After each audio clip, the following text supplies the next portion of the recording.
Chapter 33. June now, and the birch leaves hung over her head like a swarm of green butterflies in the hot air. Carefully she sat down, fitting her legs into the shadow of a tree trunk and laying her fingers in the outline of a branch. She was to be sent away soon. Her aunts had just told her that morning. Sent away for good. "You have been a great disappointment to us," Aunt Harriet had said. She and Aunt Lillian had sat side by side like two chess pieces on the square sofa cushions in the parlor, and Maggie had sat opposite, wetting the length of her hair under her tongue. "You have failed us," Aunt Lillian put in, while Maggie painted the edge of her cheek with the wet brush of her hair. "You are an unwholesome child." Maggie's eyes wandered, as they always did now when she was in the parlor, to the portraits over the mantel, and she picked out their familiar details: the line of buttons down the woman's black dress, the handkerchief with its cluster of roses, the spotted dog at the man's feet, the thread-like curve across the man's stomach, his watch chain. She now knew. And the watch, the concealed gold watch. What hour did it announce? What time did it say in the folds of the dark painted pocket? 8:35? The two aunts continued to speak, but Maggie's eyes were on the watch chain still, and it wasn't until later that their final words in the parlor organized themselves in her head and took on meaning. And so we are looking for a suitable place for you to live. You will be informed when arrangements have been made. In a little while, at exactly 4:15, in fact, her week away from the attic would be up, and she would steal back upstairs to see if the dolls had moved beyond the barrier she had made of bread slabs and teacups. Just 1 inch. That's all they would have to have moved. 1 inch, and she would know they were still alive. Half an inch. It would take a while, maybe, but then, little by little, a turn of the wrist one day, a bend of the elbow the next, they would return to life, until one day they would push back their chairs and walk across the room and speak her name once more. 1 inch, she said. That's all. Move 1 inch. Move. When you want to wish for something very hard, the girls in school said, "Close your eyes and don't cross anything. Not your fingers, not your toes, not anything, or your wish won't come true." Maggie straightened her fingers against the ground and her toes inside her shoes. "Not even your hair," they warned, and she separated the wet ropes of her hair along her cheek. "Move," she said to herself, concentrating her wish behind tightened eyelids. "Move, move, move. Just 1 inch." The barn that had burned down had stood in the spot where she now rested. Uncle Morris had told her that. "What fire? Where?" she had asked as they stood by the gravestones, and he had answered, as she knew he would, "In the barn." "What barn?" She had pressed him further. "Where?"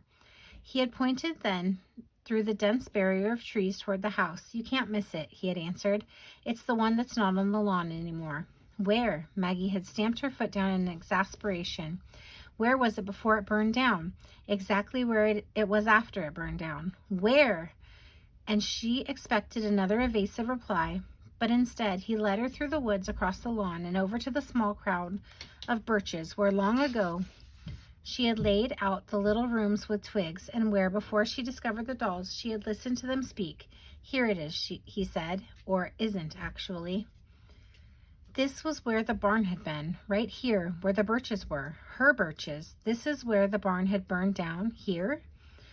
By now she knew, too, about the fire in the barn and how it had started. 2 nights ago, after her aunts had sent her to bed, she had silently crept along the upstairs hall and into the old schoolroom, crouching beside the shelves until she found what she was looking for, the bound diary with the writing pale as insect legs. The light was dim, and she had to follow with her finger the strange words that stretched in slanted rows across each page. The book began abruptly, without title or name, with a date and 2 sentences, and Maggie sat down at one of the old wooden desks to read them. September 15th. Only 7 girls enrolled so far this year. Dora will give us trouble, and Alice is sickly. But it was the last written page, halfway through the volume, that interested Maggie most, and she rifled the pages with her thumb until she reached it. May 14th, it began. "It is very quiet here now, with the girls all away, and there are old school papers to burn. I wonder if the stove in the barn will take them. The door keeps falling off, and something, a watery stain here washed out with the words, I must try to mend it. That was the end. The remainder of the book was blank. Maggie didn't return to her room that night until long after her aunts had gone to bed, and she moved, silent as a moth, along the wall of the darkened corridor, hearing in her head over and over the words, the door keeps falling off, I must try to mend it. The twigs that had outlined the little rooms on the ground were now in disarray, and Maggie could no longer tell where the kitchen belonged or the dining room. She gathered them up in a bunch and swept them back and forth across the grass, back and forth, making ripples, waves, ripples again. Ooh, what's that? The backwoods girl stood in silent attention in a semicircle at the edge of the birches. What's that you have? It's a special thing I invented, she answered, holding up the clutch of sticks. It's a comb for grass. It makes the grass all smooth. Don't step there. You'll mess it all up. Oh, how wonderful. Can I try the comb too? Can I? No, you wouldn't know how to work it. Only I know how. It's very difficult. Ooh, what else is that in your hand? It's a handkerchief. It's very old. It has all this embroidery on it and everything, and it's very valuable. Somebody gave it to me to keep, and I'm not allowed to let anybody else touch it or anything. Here, I'll hold it up so you can see. And she pulled the square cloth tot before her face. Wonderful, somebody said, but it wasn't the backwoods girls. Quickly, she lowered her arms and found Uncle Morris standing in front of her, his long shadow joining those of the tree trunks along the grass. A wonderful way to dry the laundry, he went on, brushing the bowl of his hat on his sleeve. Hold it up and breathe on it. How economical. But how do you manage with the sheets? The next moment he was sitting at her side, letting the shadows of the trees lap over his legs. There was a long silence, and then finally she said, Tell me about the people in the pictures, over the mantel. Ah, the people in the pictures, he replied at once. Of course. Well, to begin with, they live in the parlor, as you might have noticed, in frames. They are next-door neighbors, yet they never speak to one another. The man's chief occupation is to serve as a headrest for his dog. The dog, on the other hand, spends his time being a footrest for the man. I have always suspected, though, that when no one is looking, they reverse positions, and clothing as well, so that when you take what you take to be a man in reality is in reality a dog wearing a dark suit and a watch chain across his chest. And what you recognize as a dog is in fact a man crouching in a fur coat. But I've never been able to prove that. The woman spends her days keeping a handkerchief warm in her sleeve. What did they used to be like, Maggie interrupted, when they had the school and everything? People in pictures never used to be anything, and they never had the school. The school had them, over the mantel. No, I mean the real people, not the ones in the pictures, the Greens who founded the school. What were they like? What did they do? What did they used to say? Oh, those. I never knew them. They died long before I was born. He wasn't going to tell her anything, but it didn't matter. She already knew, and she remained silent a long time, listening to the birch leaves brush one another like soft wings overhead. Suddenly, she turned to him and seized his arm. Make them come back, she whispered fiercely into his face. Please, make them come back. Ah, he answered, looking into the sky.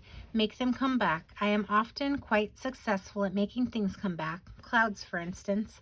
Clouds frequently come back if I urge them to, although they usually take their time about it.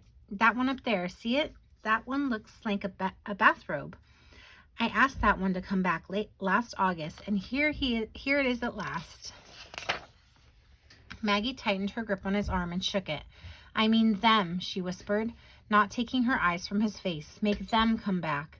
For a long while, Uncle Morris didn't answer at all. He only looked down at her, and neither of them spoke. Please, she whispered again. Ah, them, he finally said. Of course I'll make them come back. There was a new firmness to his voice and a sound of promise. Of course I will, when it's time.